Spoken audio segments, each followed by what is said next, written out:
আসসালামু আলাইকুম, welcome back to my channel. কেমন আছেন সবাই? আশা করছি আল্লাহর অশেষ রহমতে অনেক ভালো আছেন। আজকে আমি আপনাদের সাথে শেয়ার করব মিষ্টি কুমড়া ভাজি।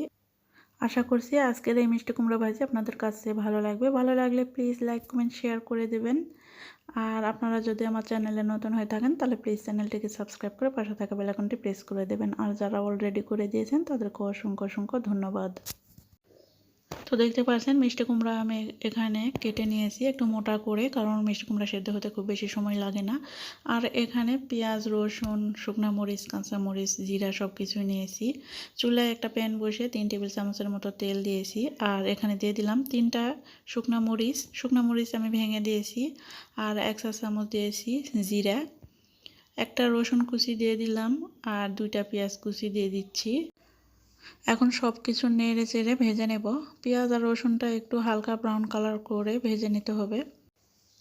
তো পেঁয়াজ আর রসুনটা হালকা ব্রাউন কালার করে ভেজে নিয়েছি। এখন এখানে দিয়ে দিচ্ছি মিষ্টি কুমড়ো।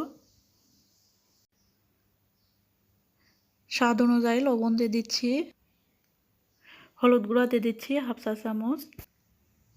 এখন সব কিছু নেড়ে চেড়ে মিশিয়ে নেব।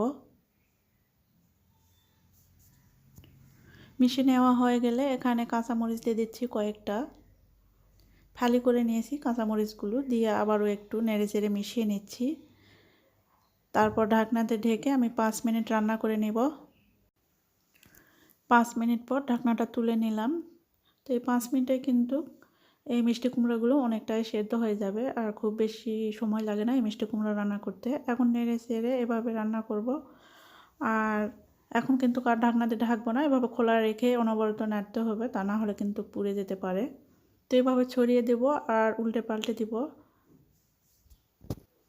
এভাবে ছড়িয়ে দিয়ে যখন নিচের দিকটা একটু লাল হয়ে আসবে তখনই উল্টে পাল্টে এভাবে রান্না করতে হবে এই কুমড়ো ভাজি। তো এইভাবে আবারও ছড়িয়ে দিতে, আবার যখন নিচের দিকটা লাল হবে আবার উল্টে পাল্টে নেব। তো এখন আমি দিয়ে দিলাম 1 চা চামচ চিনি। আর চিনিটা যদি আপনারা খেতে না চান তাহলে বাদ দিয়ে দিতে পারেন, তবে চিনি দিলে কিন্তু আরও বেশি টেস্টি হয় এই মিষ্টি কুমড়ো ভাজি। আর কিন্তু বেশিক্ষণ ভাজতে হবে না। চিনি দেওয়ার পর খুব ভালোভাবে নেড়েচেড়ে মিশিয়ে নিতে হবে। তারপরে আবার এভাবে উল্টে পাল্টে ছড়িয়ে এই ভাজিটা রান্না করে নিতে হবে। তো একটু লাল লাল হয়ে আসলে কিন্তু ভাজিটা হয়ে যাবে। আর এখন দেখাচ্ছি যে মিষ্টি কুমড়া সেদ্ধ হয়েছে কিনা। তো মিষ্টি কুমড়া কিন্তু খুব সহজে সেদ্ধ হয়ে যায়। তোমার ভাজিটা কিন্তু রান্না করা হয়ে গেছে। এখন আমি নামিয়ে পরিবেশন করে আপনাদের সাথে শেয়ার করছি যে কেমন হয়েছে এই মিষ্টি কুমড়া ভাজি। তো মিষ্টি কুমড়া ভাজি আমি পরিবেশন করে নিয়েছি। আর এই মিষ্টি কুমড়া ভাজি গরম ভাতের সঙ্গে খেতে কিন্তু অনেক ভালো লাগে। তো আশা করছি আজকের এই রেসিপি আপনাদের কাছে ভালো লেগেছে। ভালো লাগলে প্লিজ লাইক কমেন্ট শেয়ার করে দেবেন বেশি বেশি করে। আর এইরকম নিত্য নতুন রেসিপি পেতে আমার চ্যানেলটিকে সাবস্ক্রাইব করে পাশে থাকা বেল আইকনটি প্রেস করে দেবেন। আজকে এখানেই বিদায় নিচ্ছি। আল্লাহ হাফেজ। আসসালামু আলাইকুম।